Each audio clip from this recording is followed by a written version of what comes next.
I'm Richard Goldstone, a retired Justice of the South African Constitutional Court. I was also the first Chief Prosecutor of the United Nations International Criminal Tribunals for the former Yugoslavia and Rwanda. Some 8 years ago, we established an international NGO registered in Boston. Its name is Integrity Initiatives International, or as we call it, III, and I'm its Vice Chair.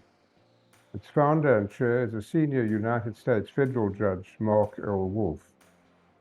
The mission of III is broadly to combat the scourge of corruption and especially kleptocracy, that is, the theft of public funds by heads of state and heads of government. The amount of state funds stolen each year is staggering. In 2020, a United Nations high-level panel estimated that money laundering causes global annual losses of $1.6 trillion, with more than $7 trillion in private wealth hidden in secretive offshore accounts, the equivalent of 10% of global gross domestic product.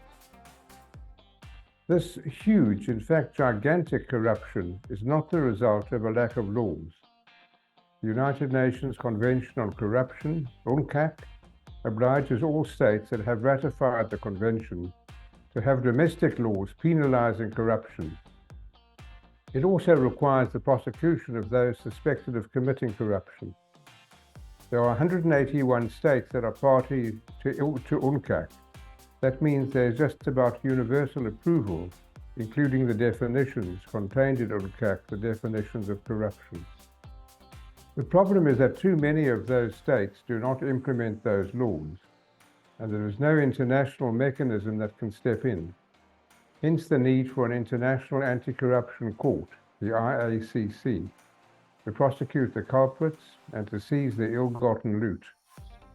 III's campaign to establish the IACC now has the support of 7 governments, including Canada, the Netherlands, and Nigeria.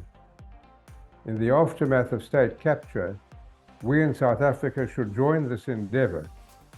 In my address, I will discuss the campaign to establish the IACC, including the drafting of a model treaty to achieve it.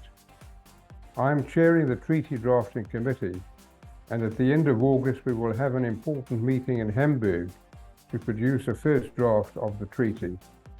In my address, I will discuss the progress of our campaign and report on the Hamburg meeting. I look forward to seeing you in September.